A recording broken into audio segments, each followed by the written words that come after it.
अरे दिया दिया सरंग दिया परान बसेला तोहरे में हमार हो बारह धर्म में भेजियो।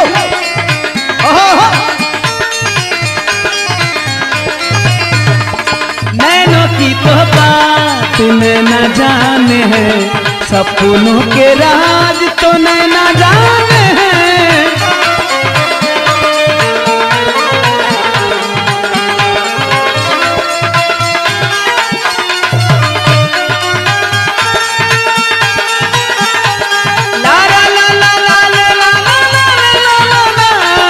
नैनों की तो बात न जाने है, सपनों के राज तो न जाने हैं।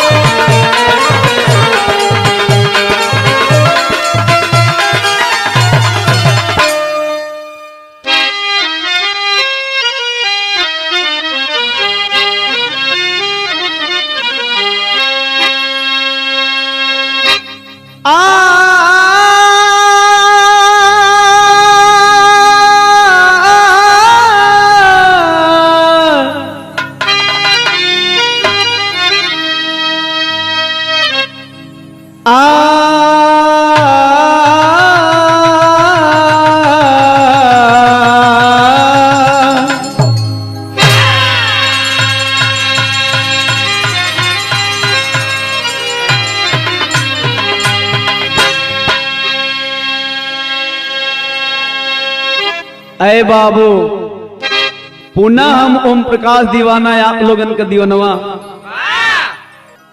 आज इस विरह को गाने से पहले हम आप लोगों के बीच में कुछ कहना चाहते हैं।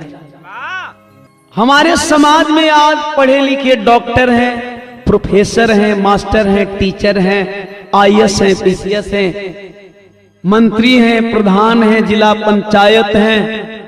लेकिन एक बात क्लियर कर देना चाहता हूं कि एक दौर था हमारे पूर्वज आम को महुआ कहते थे और महुआ को आम कहते थे। जो उनको कहलवाया जाता था वही कहते थे। बट क्या है कि आज भी हमारा पढ़ा लिखा समाज आम को महुआ कह रहा है और महुआ को आम कह रहा है। एक बार पढ़े लिखे भाई लोग यही सोचेंगे कि दीवानवा पागल हो गई का, आज तो मन अमो चीन ले जा महुओ चीन ले। लेकिन मैं इस विरह से सिद्ध कर दूंगा कि आज भी मेरा पढ़ा लिखा समाज क्यों आम को महुआ और महुआ को आम कह रहा है।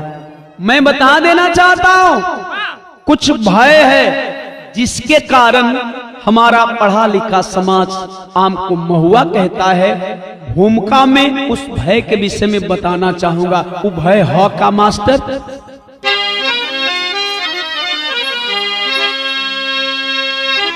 खेल जीवन का जग में गजब दोस्तों, समझ ना सके रंग राजा भिखारी। संत ऋषि महर्षि गुरु सदगुरु,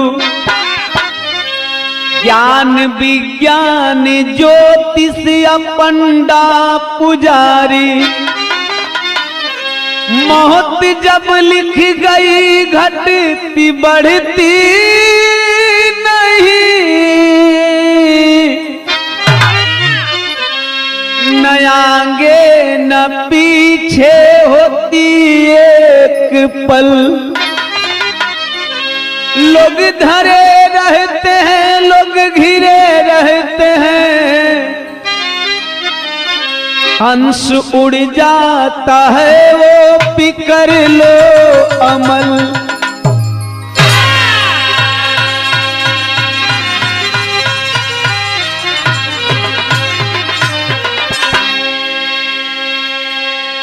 आए बाबू, जिंदगी से आप लोग सीख ले ही कि जब मौत लिख जाला तो न संत बता पावेलन, ऋषि बता पावेलन, न महात्मा बता पावेलन, न पतरा पंडित पुजारी बता पावेलन।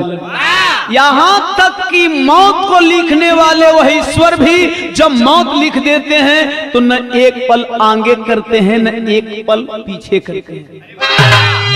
यह दुनिया में न जन्म का साहित्य होला शत्रुधन, न मृत्यु का साहित्य होला। लेकिन फिर भी पता नहीं काहे लोग बिचवा में साहित्य निकलवावे। बिरहा में एक सूफियाना गजल लगल, जीतन कैसे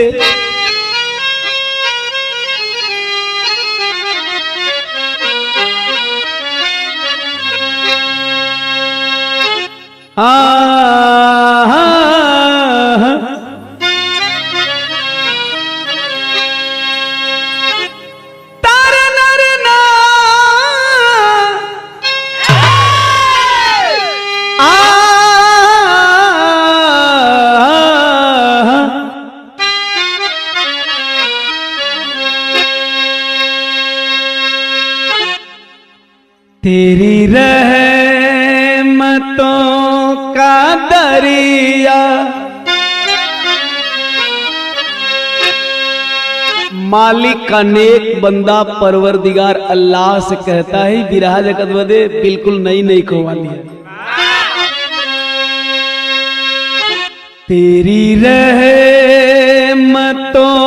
का दरिया सरेआम चल रहा है,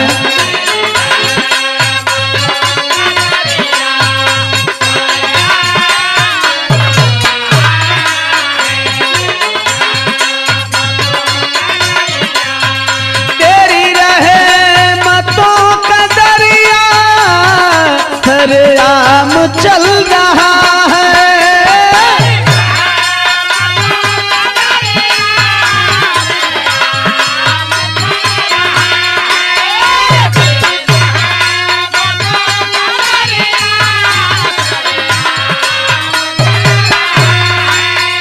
तेरी रहमतों का दरिया सरेआम चल रहा है, मुझे भीख मिल रही है ख्वाजा से,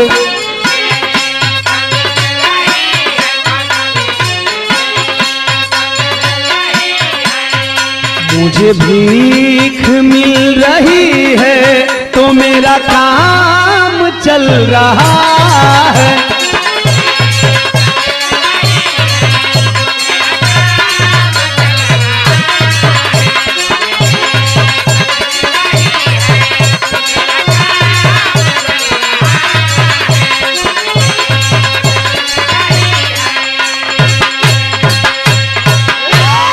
मगर तो ये बाबू ऐसे भी नीमन कवि जी बिरहवा में भाव दिला।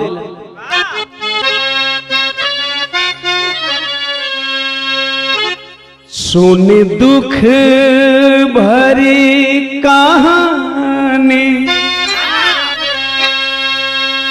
सुन दुख भरी कहानी, इंसान रो रहा है,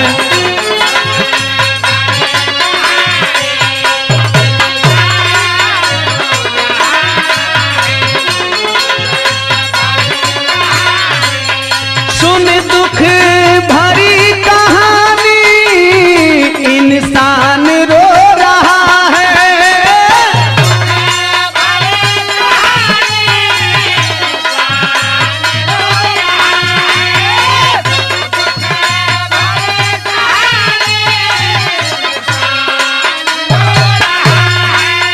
सुन दुख भरी कहानी, इंसान रो रहा है, जो मौत को है बख्शा,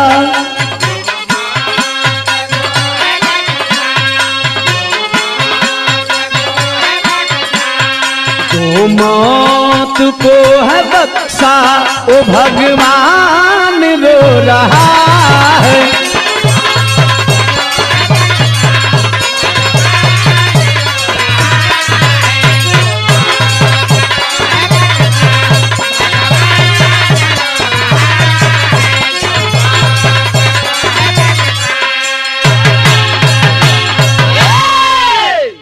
जैसे बिरहा का कहानी चालू हो गई, एक एक क्लियर कैल चाहतनी पुरनिया हमार कहावत कई के चल गई ना, उन लोग का कहावत आज भी चरितार्थ हो जाले कबो कबो। कैसे जीतन भैया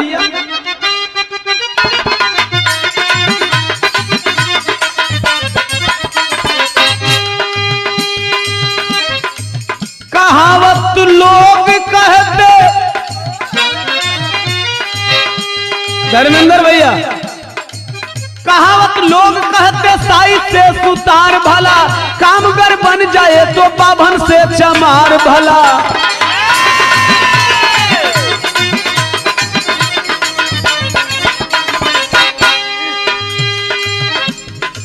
नक्षत्र ग्रह पतरा पंडित का बताता है, नक्षत्र ग्रह पतरा पंडित का बताता है, मूर में बच्चा है पतरे में दिख जाता है।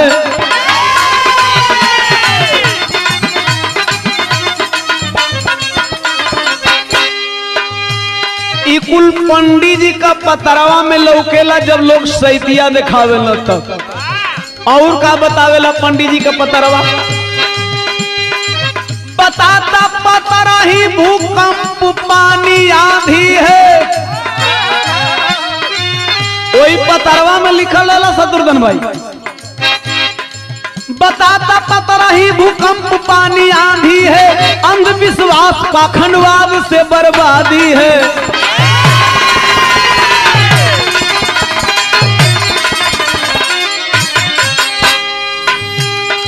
एगो और बढ़िया चीज पतरवा बतावेला, हम बतौली ही कि न जन्म का साहित्य बा न मरण का साहित्य बा, बिचवा में एगो साहित्य निकलेला। कौन साहित्य? लगन का शुभ साहित्य भी रखा है पतरा से। लगनिया में लोग साहित्य निकलवावेला कि कोनो अनहोनी न होई, लेकिन लगन का शुभ साहित्य भी रखा है पतरा से, शुभ मुहूर्त भी बचा न पाए खतरा से। बाजो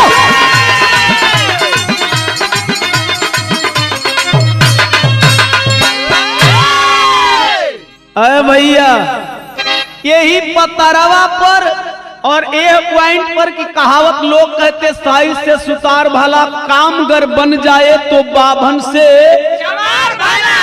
यही के ए बिरहवा में सिद्ध करम। बिरहा का कहानी कहां से लिहल गेल मास्टर जीतन, तनी एजा तरज बदलत है बाबू।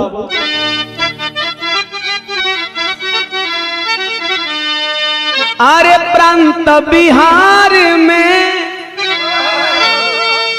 गोपालगंज सहारिया में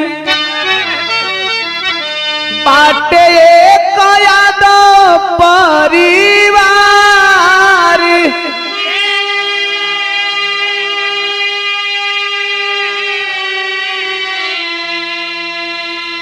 अरे मोहन यादव जी के ए बाबू चंपा गुजरिया,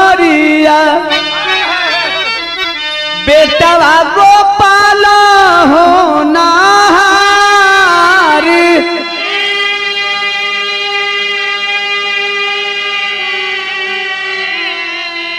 अरे तब बम्बे में गोपाल करे प्राइवेट नौकरिया, पापा करे शादी के विचार।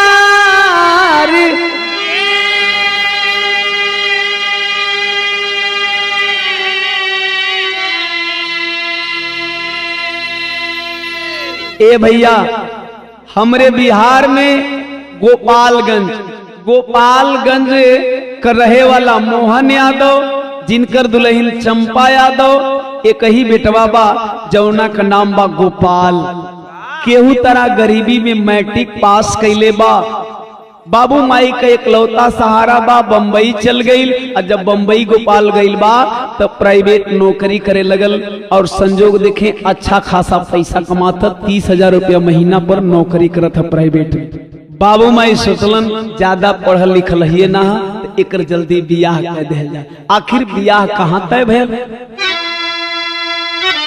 गरिमा गुजरिया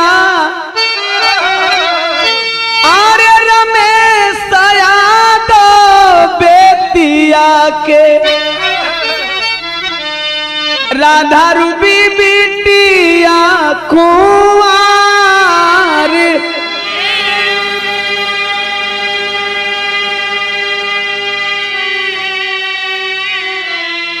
बेतिया का रहे वाला रमेश यादव, उनकर दुल्हन गरिमा यादव, 2 गो जुड़वा बेटी हैं। दोनों लोगन के बीच में बड़ी बिटिया राधा, छोटी बिटिया रूबी।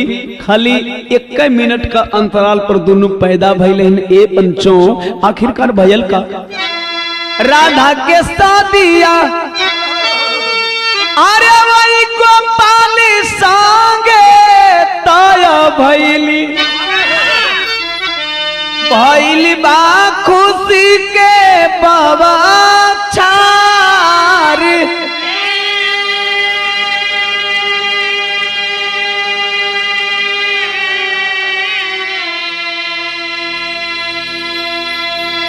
शादी का दिन रखा गई। एक दिन गोपाल कमाई चंपा फोन के लिए, गोपाल देख तोर शादी ब्याह का दिन रखा गिल बा। ए बाबू 1 आध हफ्ता का छुट्टी लेके बम्बई ले चल रही था, तू अपना कन्यावा के देख लेते, नहीं तो पता नहीं काल परसों लगभग छीप काटे। कलश माई कहा कलिया, अच्छा ये बताओ छोड़ हम देखी चाहे ना देखी, तू देखले है कि नहीं? माई चंपा कली के रे पगला तोर बाबू एगो फोटो लिया के रख ले, लेकिन हमके काम से फुर्सत कहाँ बाकी हम देख ले। लइका कलश से मैं सुन, अगर वाकई तू नहीं देख ले तो फोटोआ लेके देख, आ देख के बता दे। जब देख के बता देवी तो हम आई झूठो का हमार पैसा नुकसान हुई, फिर 7 दिन काम छूटी, हमें कबेर भी हुए कबेर आ जाई। तू बताओ कि हमार दुल्हनिया कैसन बा? बाहरे विश्वास आजकल लइका तो भैया जे वही अब बहन बाऊ मैं देखा देखी करे जाता हूँ, तब ले कहता रे चिंटुआ तनी नंबर वाले लिए अपना फौजी का। अब बात विचार होके लगत है, बिरहाल कान में लीड लगा ओम प्रकाश दीवाना का बजावत सुनत लइका तोले दुल्हन का फोन आ गई। कहता हेलो हेलो हेलो कौन, हेलो कौन, हेलो कौन? बाबू कथो करे खाली हेलो कौन करबे कि बतियो लेबे। ऊ हेलो कौन करत करत भागी मसवारी में रजाई ओढ़ ले। बाबू कथो करे कहाँ जाते रे? अत बाबू ये टोरवा काम ना करता। बाबू बुझ गए कि तू कौना माई से बतिया जाते। लेकिन बाहर संस्कार गोपाल बोल से माई तू अगर फोटोआ लेके बता देवी तो हम जान जाई कि आखिरकार हमार दुल्हन कैसन सुघर बा। ऊ माई बतावे गोपाल से। एक लाइन एजा बड़ी रंगीन तरज लगत था धर्मेंद्र भैया।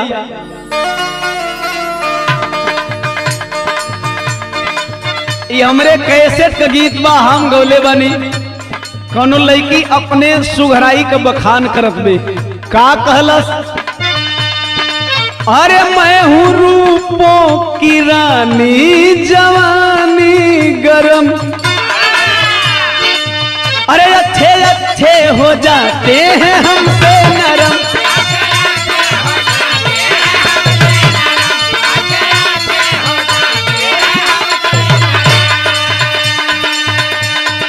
लड़की कहे ऊपर से नीचे बाजार टाइट है, आम कलवनी ओढ़निया दुपट्टा ओढ़ ले रानी, अरे झलकता से लाइट है ओढ़निया।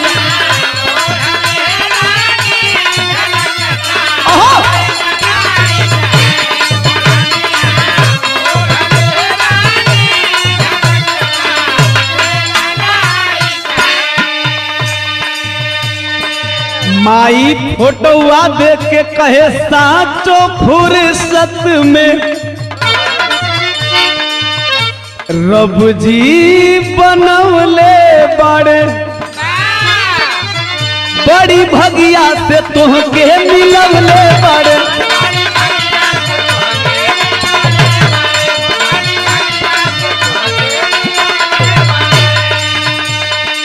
लइकवा कल साचो रे मायू कितना पढ़ल है तनी बतैबी तो बतावे।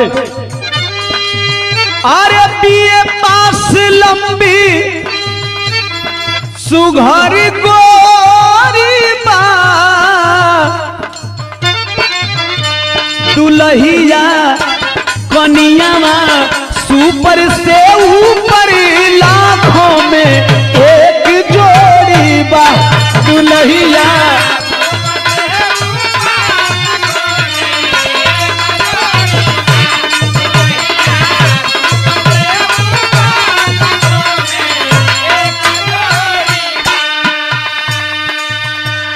कलश करे माई सांचो रे। तनी कुछ और बता के वो कैसन बिया, तब माई फिर बतावे। अरे आई घरवा तयंगना अजोर होई हो। गोपाल कलश करे माई उमर करी हकार माई कलश से तने में ना। और सुन सुघर सागर बिया सगर सोर होई हो।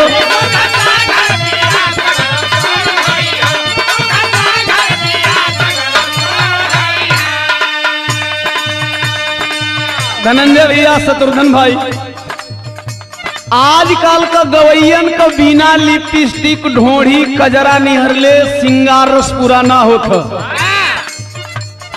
लेकिन हम सिंगार बतावत ओकर खूबसूरती बिना ढोढ़ी कजरा लिपस्टिक बता देते लगी कि कितना खूबसूरत है। माई कहे चेहरा गुलाब, अब आप समझ ल कितना चमकत है। चेहरा गुलाब खुली किताब, चेहरा गुलाब खुली किताब असदील बाटे हो। ऐसा लड़की मिलल मुश्किल बाटे हो रे बाबू।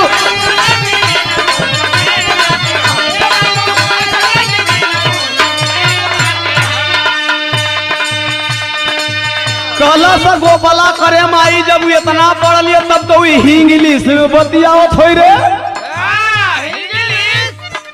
हाँ हो कबो कबो अनपढ़ मर्द मेहरारू शत्रुघ्न भाई इंग्लिश के इंग्लिश बोले लोग और प्लेटफार्म के प्लेटफार्म बोले लोग। माई कलश नाई रहो इंग्लिश में न बोले ले। गोपाला कलश कैसन बोले ला तब बतावत है। अरे खाटी भोजपुरिया मिलल छोरी बा। अरे दुल्हिया सुपर से ऊपर लाखों में एक जोड़ी बा। आय हाय हाय कल से माई तब का चटमंगनी पट बिया रखवा दे। आ गए रमेश भाई समधी जी अलन गोपालगंज में मोहन यादव का दुआरे पर हथवा जोर लेना कहना ये समधी भाई तनी लेन देन क्लियर हो जाए तो दिनवा रखा जाए।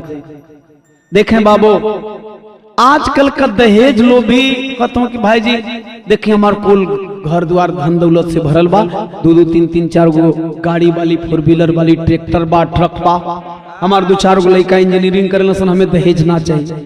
लेकिन का करब परसोइया फलाने जगह का आयल रहलन एगो फोर व्हीलर बंद बड़ी गाड़ी देते रहे 5 लाख नगदे रुपये देते रहे। लड़किया का टोटल गहनवा का खर्चवा वो है उठा ले रहे। लड़कवा का 2 भर के सोना का सिकरी और दोनों हथवा में का अंगूठी देते रहे। लेकिन लड़कवा का मामा माना कह दे। अच्छा ये ससुर कुल गिना गई लेकिन अब ही लड़कवा का मामा मना कर दिला। पता नहीं परसों दिन तिलकहरू आयल है कि यही बहने अपन दहेज बता देना बहन इनके दहेज ना चाहिए। लेकिन बाहरे मोहन यादव जब दहेजवा का बतिया सुनलन कहलन का पगलाइल हुआ दहेज दियल चाहत हुआ तो सुना दे दा। तरज लगिल मास्टर बड़ी पुरान गीत लगल हमारा जन्म से पहले का।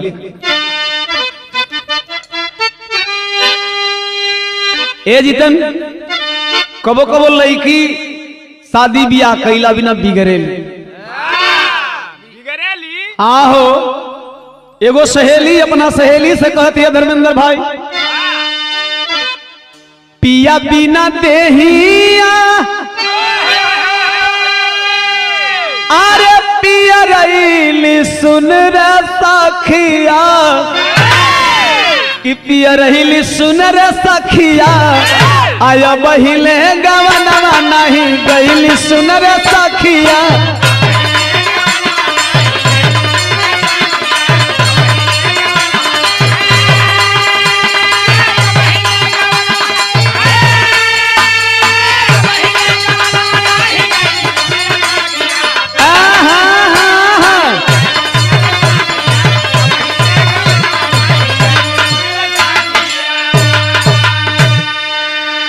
लड़का का बाप मोहन यादव कहे लड़की का बाप के जवन बात कहे के चाहिए का कहे कहे बनवा मारेला अरे करे जवा मेरे भाई जी करे जवा मेरे भाई जी अब बेटी नहीं खे बेटी दा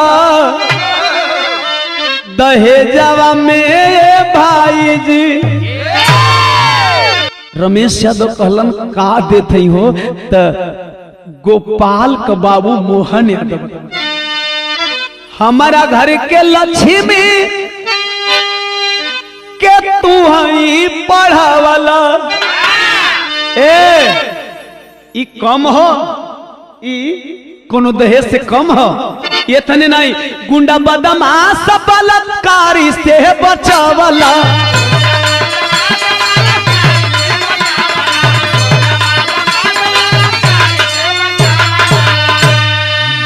गौर करेंगे साथियों अगर आज किसी बेटी का बाप इन बलात्कारियों से अपनी बेटी को बचा करके आपके घर की बहू बनाने के काबिल रखता है तो यह किसी दहेज से अगर हर घर की बहू बेटियां इसी तरह लूट जाएं तो आप सोच लीजिए कि आपके घर के बेटे के लिए बहू कहां से आएगी। यह किसी दहेज से कम नहीं है।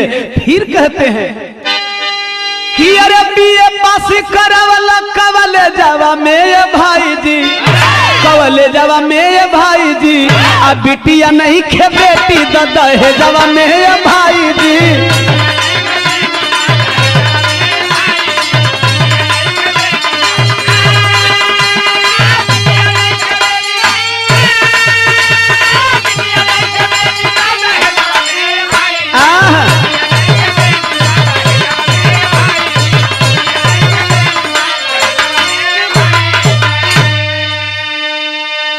आए हाय शादी तय हो गई दोनों समधी भाई कलन की तब कोनो बढ़िया पंडित पुरोहित के बुलावल जा। गौर करेंगे साथियों विरहा किसी जात समुदाय के खिलाफ नहीं है बल्कि इंसान में व्याप्त गलत मानसिकता के खिलाफ है। पंडित जी अलन है गोड़ धराई दोनों समधी लोग 500 रुपया दे दिला बाबा जी की जय हो 1000 का जजमनिका हो गया। एगो बात कहते लोग तरज हमरे कैसेट का फिर लग गई भाई साहब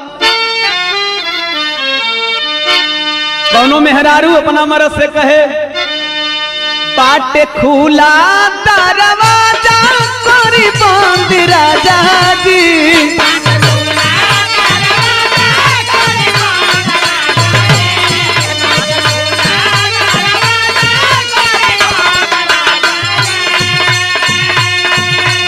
खुला दरवाजा कोरी बंद राजा जी तरौरा गोदी में आवताया नंद राजा जी रौरा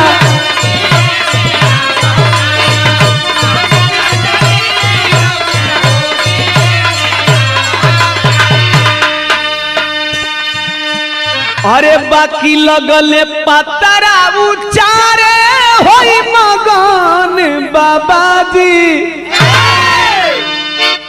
कहल मई में बा बढ़िया लगन बाबा जी कहल मई में बा बढ़िया कहलो अरे जजमान हाई पतरावा तो मई में लगनिया और छोकरता हो दोनों यादव जी कहला साचो बाबा तौले मोहन यादव हथवा जोड़ के बैठ गेलन कहलन बाबा देखा मई में मत देखा तनी जुनवा देखा मई में हमारा लइकवा के छुट्टी न मिलल ओके छुट्टी तो जुनवे में मिली तौले पंडित जी कहलन जुनावा जजमान जुनवा जजमान सक पका गईलन मोहन यादव आए बाबा कोनो दिक्कत का कहा जुनवा में तो पतरवा खूनवे बतावत है देखा बड़ी विडम्बना धर्मेंद्र भैया बियाह गौना हमन कही जाई मेहरारू आ जाई तो सुहाग रात मनावे खातिर पंडित जी ले शायद पूछे मेहनत कई के घर द्वार हमन बना दिहल जाई जब वो घर में ढूके को हुई तो पंडित जी ले शायद पूछे बतावा। अच्छा लड़का फैका मेहनत कई कि हमहन कह दिल जाई, जब वो लड़का का नाम रखे कोई तो पंडित जी ले शायद पूछे। बतावा भैया कालन जुनावा में खूना में लिखा था, कहना बाबा 500 रुपया तू और ले ला, है ना, तू जहां मन करे तहे लगन देखा, लेकिन शुभ लगन होके चाहिए। तो पंडित जी जजमान मोहन यादव से लगन बताओ तो तिलक वाली। कहा तिलक के तारीख जजमान रही 12 मई 2019 को एकदम लगन चौचक 24 घंटा आना जाना लगल रही, एकदम बढ़िया। कहें बाबा तब 500 रुपया और ले, 2000 रुपया का बाबा का दुकानदारी हो गई। अब हाई देखे कहें तब बियाहवा बता दे लगले, तब बताओ था सुबह विवाह रही डेटा 18,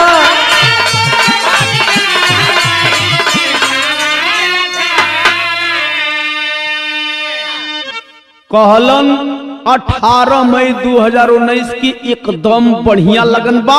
24 घंटा कबो कबो रुआ लोग देखिला पंडित जी के पतरवा में खाली 1 घंटा का लगनिया रहे है?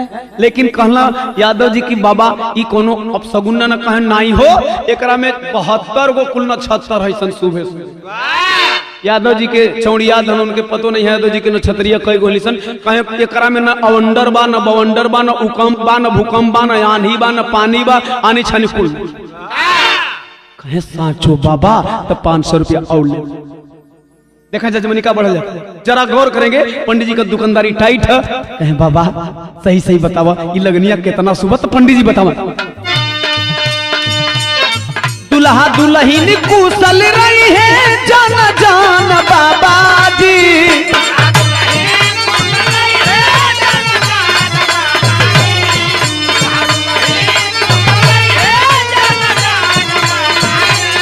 दुल्हा दुल्हन कुशल रही है जान जान बाबा जी। तो कहले मई में बाबा ही आला गहन बाबा जी कहले।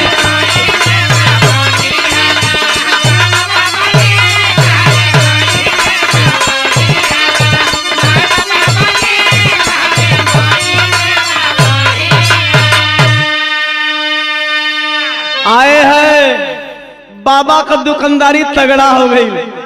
जहू के मेरे दोनों समझी लोग कल बड़ा बढ़िया साहित्य निकाल दिला बाबा, पियवा में तोहरे के बुलावली, तिलकवा में तोहरे के बुलावली। गोड़ लगल लोग विदाई के दलन, दोनों समझी अपना घरे घरे इंतजाम करे लगलन। जब तिलक चढ़ गई संजोग देखे तिलक निके निके बीत गई। जब बियाह का दिन नियर आइल बा, बियाह के दिन बारात सजल। मास्टर साहब कौनी तरह से विदाई होता बारात, तनी पर्दा बढ़ी। माई बहन लोग बारात विदाई करें गाँव के कर गसिया गाहा बाजेगा,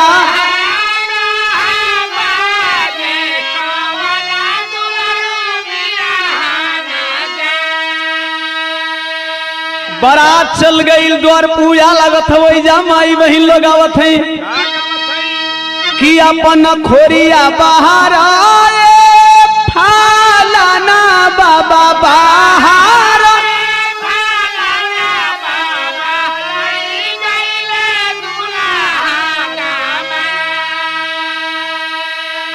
बड़ी बड़ी गीत धीरे धीरे बारात पहुंचल डल पुजाई पर, डल पुजाई पर माई बहन लोग आवत है। टीका वाली आईला ए भासुर डिबिया में मुनि के आ खोली के देखावो ना तो गाड़ी देबई चुनी के। यही में लोग बड़ी बदल बदल गाड़ी गावेली।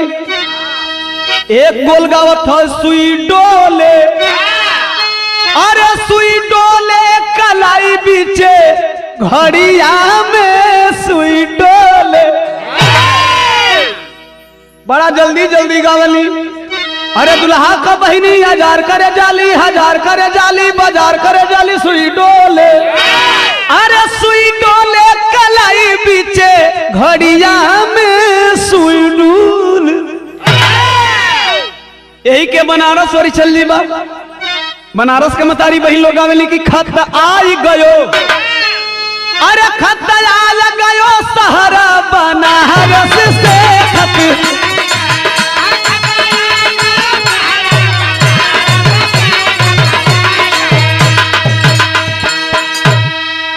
अच्छा कुल दिहतिया में गरिए गावली ढेर पढ़ा लिखल होली हैं, लगा पधा के गरी आवेल। कुछ सोचिए कि हिंदी में बोल तो हिंदी में गरी आवत है कि कुछ आज मरेंगे, कुछ काल मरोगे, कुछ दिया दीवारी के बाद मरेंगे। अब उन्होंने के पता ना है कि मारेंगे मरोगे, मरेंगे का मतलब का होला। बराती कहना है यार बल्कि बंद कर देती। अच्छा यह गारी गवात है, आधा डल उजाई का सामान बक्सा में और आधा डल उजाई का सामान अंगनवा में। तौले आए है बिरहवा में आग लगाए वाली लाइन लिखल गई जीतन बिरहा का शैली में भाव बा।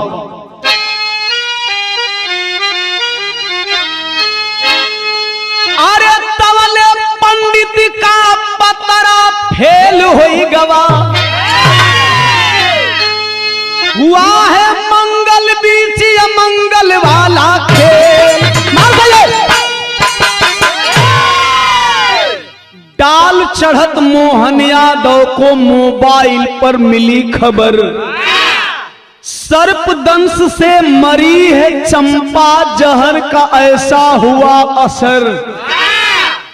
डल उजैया होता तौले मोहन को गौवा से गोपालगंज से एक जना फोन कैलन, मोहन भैया स्पीकरवा और नाना मोबाइलिया का कहना नहीं बोला का बात बा, कहे कि गोपाल का माई मर गई।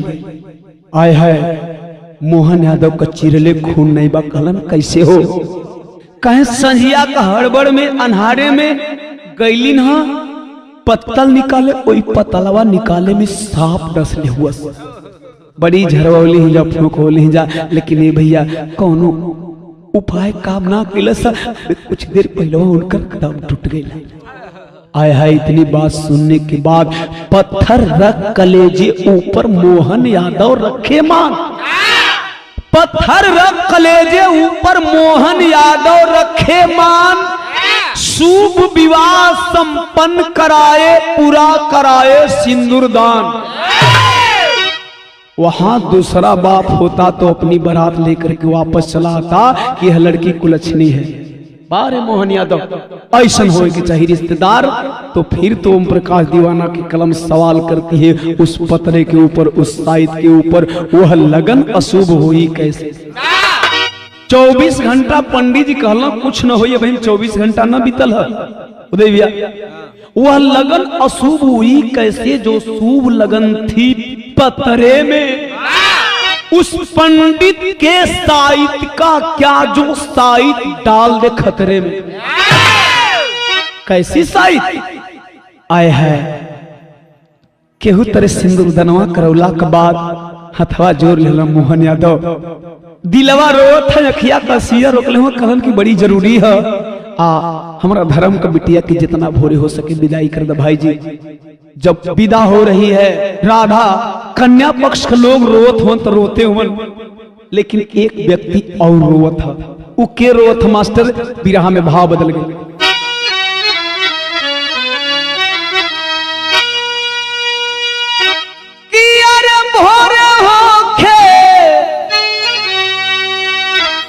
विदाई रोवेले मोहन,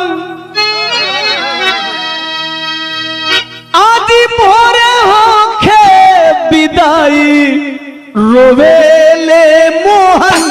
एक वर डोली सजी, एक वर अर्थी सजी।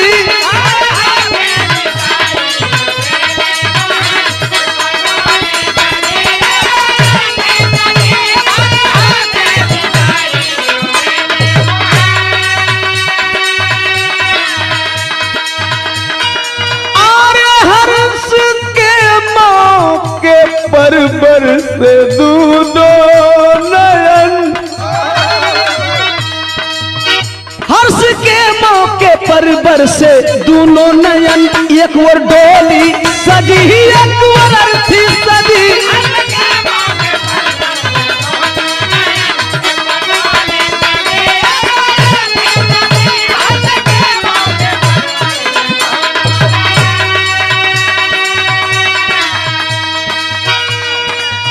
विदा लिए और बारात लेकर के चले तो दुल्हा दुल्हन के पीछे बाराती चले।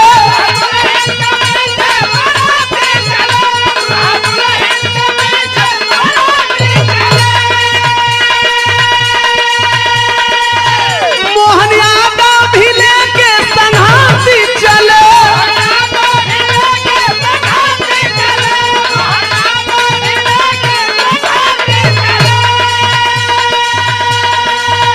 आय आय आय इतना मोहन यादव रोवो हो कि बिटिया पक्ष का लोग बेटिया का लोगवा रोवत देख कल रे बेटी विदाई होती है रमेश यादव का और रोवत होन मोहन जैसे लगत है कि इन्हीं का बेटी विदाई होती है।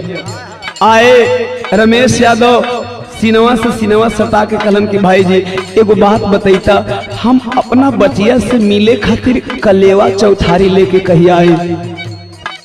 फफक पड़े मोहन कलन का लेके चौथारी कलेवा हो, तू अपना बचिया से मिले चाहत हो ना तो अपना बचिया से मिले खातिर एगो कफन लेके चले हो।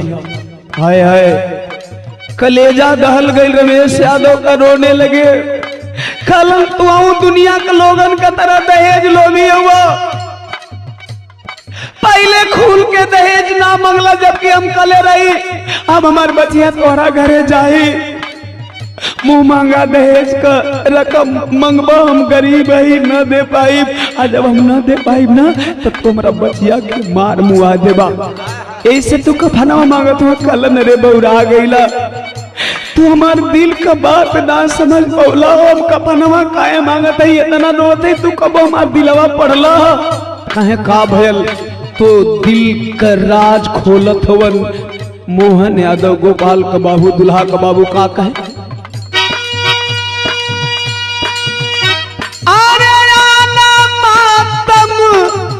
में समधी लेके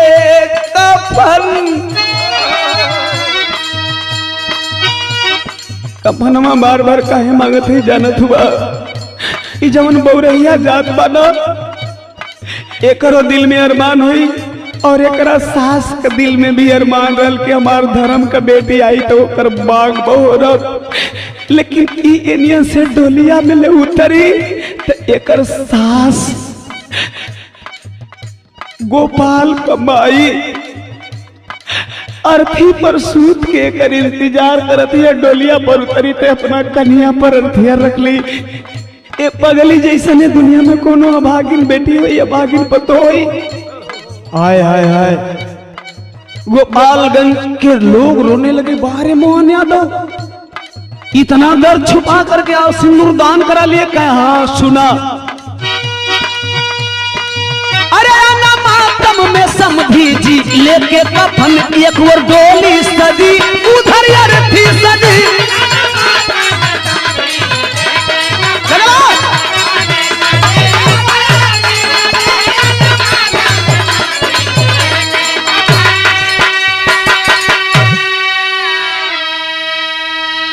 बारात विदा हो गयल जोखन भैया, जब बरतिया विदाई भयल बियाह के आखिरी तरज लगे,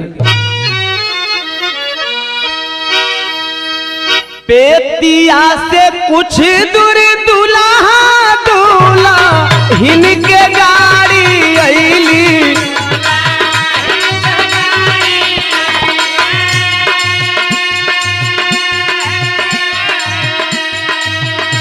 भइल एक्सीडेंट परियारन राम किया हो रामा,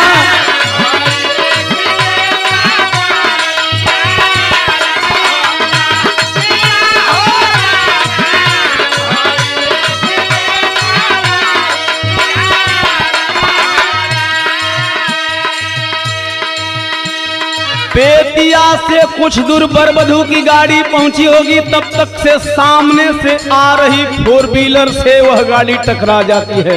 अब इन 24 घंटा बीतल नहीं है धर्मेंद्र भैया, पंडित जी का शुभ लगन के विषय में बतावत है। मारल जाई बारावा टूट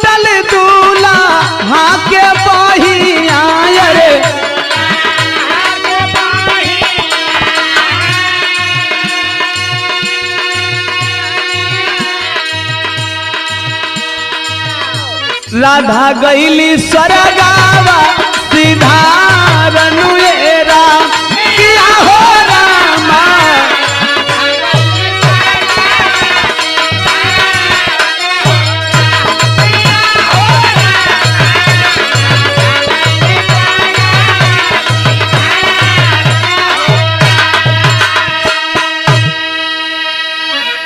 ओम प्रकाश दीवाना सवाल करता है 24 घंटे की लगन अशुभ हुई कैसे। सवाल नंबर 2 है पंडित के पतरा के लिए। शुभ लगानी आया शुभ कैसे भाई लिया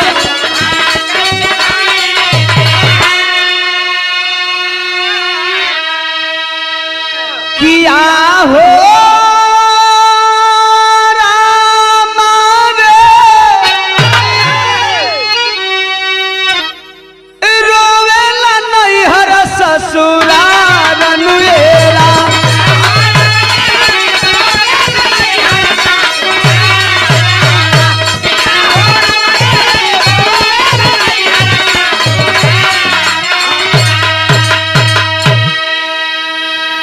मातम फैल गया नैहर और ससुराल में। रे वाह क्या हो गया।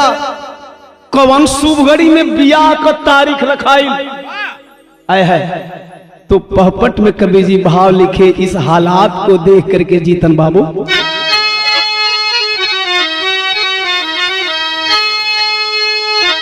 अरे भाई बाबा शुभ सैतिया छतिया फाटले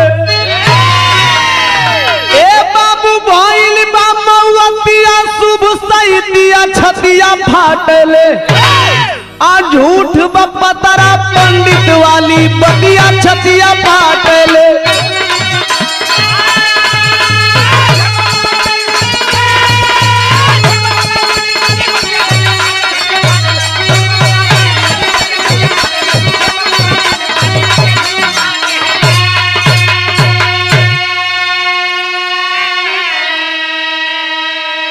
अरे बिना साइद के तिलक शादी होला जे शुभ काम हो।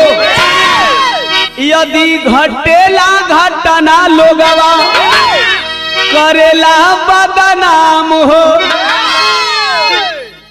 कभी कभी बिना लगन का बियाह तिलक रहुआ लोग देख लो। कब 2 गो बिरादर सनखल बा। कौन कौन हो? चमार और कोयरी। ऐसे हम न कहते ई बतिया वो लोग कहलन जे लगनिया पर दिन रखेला जे लगनिया मानेला। अगर बाई देवे संजोग से धर्मेंद्र भैया बिना लगन को गाड़ी कहीं एक्सीडेंट कर गई दुल्हा दुल्हन मरबो ना कैला खरोर चोरोच आ गई तो लगनिया वाला कहला नीक भाई ई पंडित के नाम मानेला ई पंडित बनेला। अरे खरोचे आइल है ना भला दुल्हा दुल्हन के मर जाए तब तुनहन के समझ में आई कि लगन और बिना लगन का मतलब का हो जाला। संजोग से अगर मौत हो गई तब तो आदमी के कहीं के देख ला बिना लगन का गई हैं ई पंडित ले बड़ हो गई। कैसन दुल्हा दुल्हनिया निपोर के मर गई। और यही मौत लगन पे हो जाए तो वो टाइमिया का कहीं लोग अरे का करब भैया यह विधि का विधान भगवान के ये मंजूर। अब वो घड़ी मंजूर भगवान के हो। गौर करेंगे यही पाखंड है यही विडंबना है। बिना लगन का दोष जो लगन रख ले ओकर हो गई लगन पर दोष बाहर विडंबना। लेकिन ओम प्रकाश दीवाना कहता है साथियों मैंने पहले ही बताया कि मौत को ज्योतिष विज्ञान पंडित पुजारी ऋषि महर्षि संत सतगुरु कोई नहीं टाल सकता। ऐसे हम कहें हम कहिला जन्म मरण बोले कवनो बखतिया छतिया फाटले आज तारा पतरा पाखंड वाली अरे बतिया छतिया फाटले। एक चीज मैं क्लियर कर देना चाहता हूं मौत न लगन टारेगी न बिना लगन का टारी भैया हो। लेकिन इतना मैं जरूर कहूंगा कि बिना लगन का शादी विवाह करिए तो दुर्घटना होने का चांस मात्र 5% और लगन विवाह पे करिएगा तो दुर्घटना होने का चांस 200%। ऐसे किए कहीं लगनिया पर 50 जनी का लगन है, गाड़ी बुक सब बुक 50 गो न्योता, भागा दौड़ी करे में आप लोग देख ले बा कि जवना रोडवा पर एक आदमी ना लौके ना लगनिया में ओहू रोडवा पर मार 50 गो गाड़ी दौड़ी। अगर यकीन ना हो तो लगन के दिन के बाद वाले पेपर को पढ़ लीजिएगा, फलाना जगह 2 गो दूल्हा दुल्हन मर गिलन, फलाना जगह 4 गो मर गिलन, लेकिन बिना लगनिया का संजोग से अपवाद में एक आध गो सुना है भैया। कबो कबो हम बताइला लगन बिना लगन का, अच्छा बिना लगन का शादी सुगना होला। देखत हो कि जब लव मैरिज करत हो सन पहले ही लेके कला की फूल फाल करत हो सन, गड़बड़ सड़बड़ जना था तो लेके भाग जाते का उन्हन का लड़का लड़की ना होता, उन्हन का शादी ब्याह सफल ना होला। गौर करेंगे साथियों, मन के भरम को तोड़िए, मन की मिथ्या को तोड़िए। और हम ये बात कर दिली कर मतलब ना कि भैया लड़का लेके अपन प्रेम करके लेके भाग दिए लोग। बाप मतारी की गरिमा होला। अगर आप प्रेम विवाह भी करते हैं तो बाप मतारी के इरादे से आप घर पे रहकर कर लीजिए, नहीं किसी की आबरू को लेकर के उछाल मत मारिएगा। ओम प्रकाश दीवाना का बिरहा गाने का मतलब ये नहीं है। मैंने उदाहरण दिया कि बिना लगने को भागे लसन तब वो उनका परिवारवा। खैर बहुत सारी बातें हैं, बिरहा में आल्हा में प्रमाण।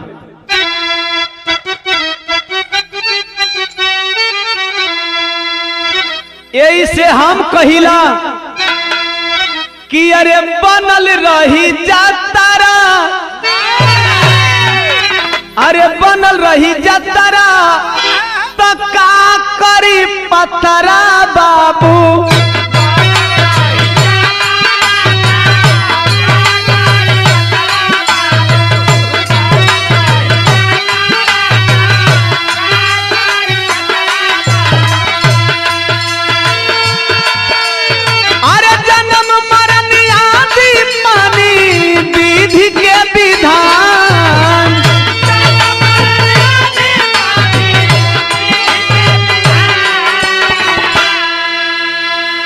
बिना पंडित 13 दिन पर रखल रहिया मोहन, अरे तगोतिया दया दिले हित में हमार।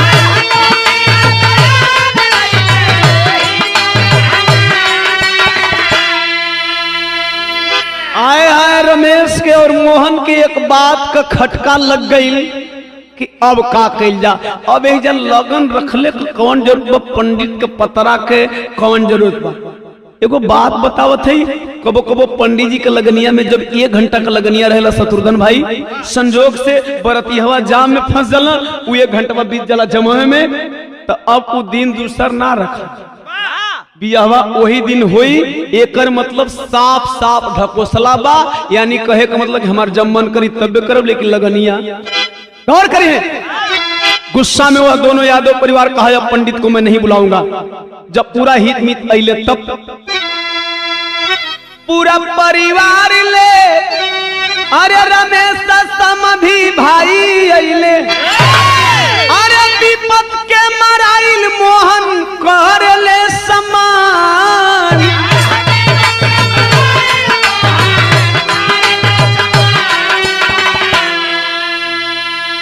होते बिहानवा हित मित सब जाए लगल, अरे समधी रमेश ले परिवार श्रीमान।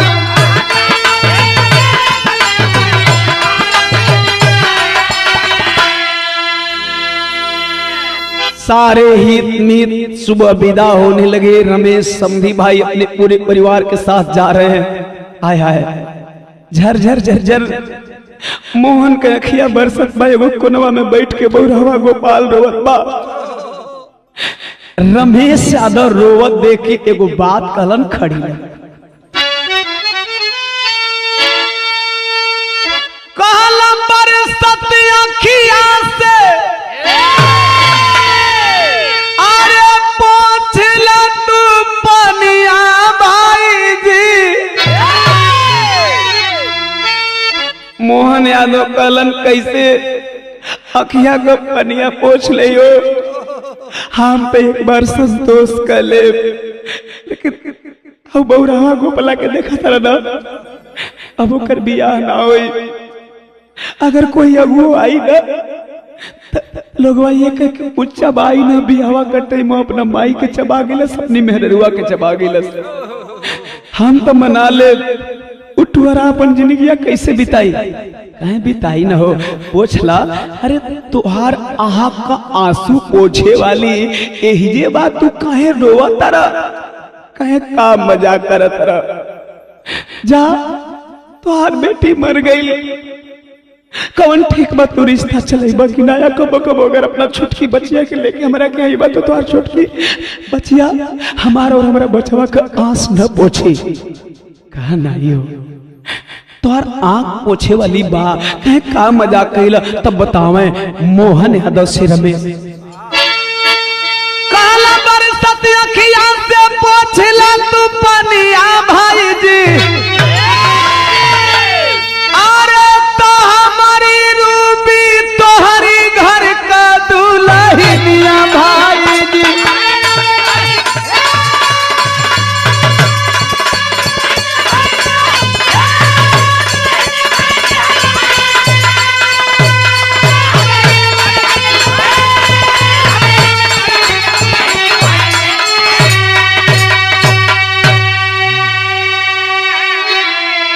अरे ये तनी बतिया रमेश कल तालियों की गड़गड़ाहट से गुंजयमान हो गया आंगन। अरे वाह रे रमेश वाह, अगर तोहरे दुआरी पर दरिया दिली दिखा दला मोहन तो मोहन को दुआरी पर रिश्तेदारी निभा दला हो।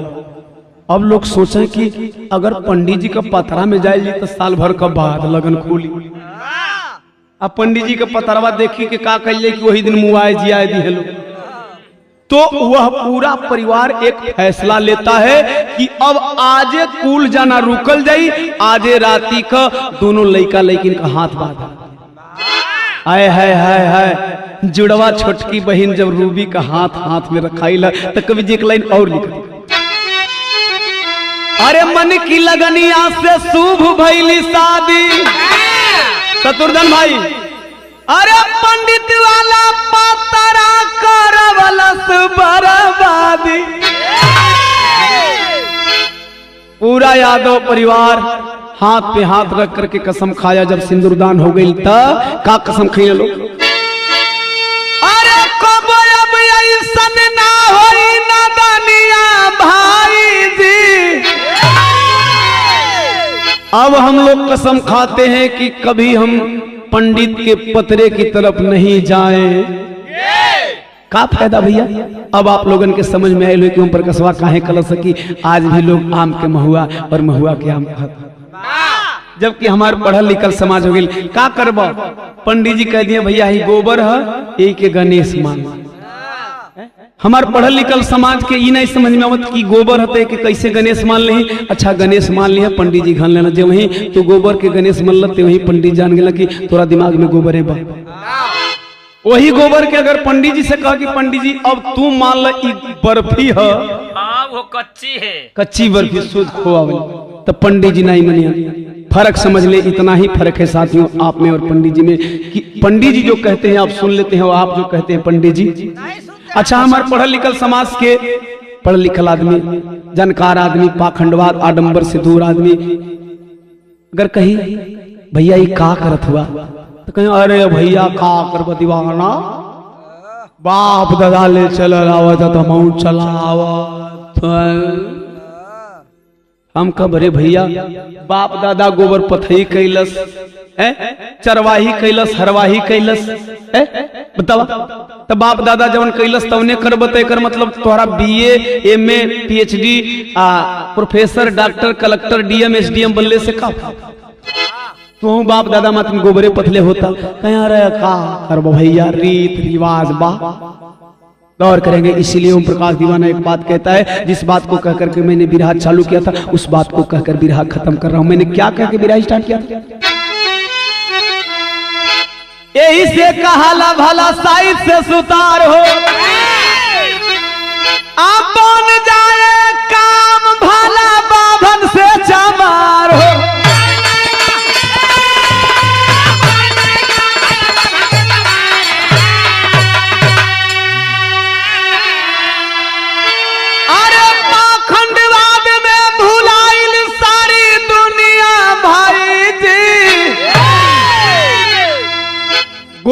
हमारे बुद्ध छत्रपति कह गए बाबा भीम, यादव कवि सुरेंद्र कहते ब्राह्मणवाद अफीम। ब्राह्मण नहीं, गौर करेंगे, मैंने पहले ही बोला कि यह मेरा बिरहा किसी जाति विशेष के लिए नहीं है। ब्राह्मण अफीम नहीं है, ब्राह्मणवाद है। हम किसी जात समुदाय को इस बिरहा से ठेस नहीं पहुंचाना चाहते। क्या अफीम है? यादव कवि सुरेंद्र कहते ब्राह्मणवाद अफीम।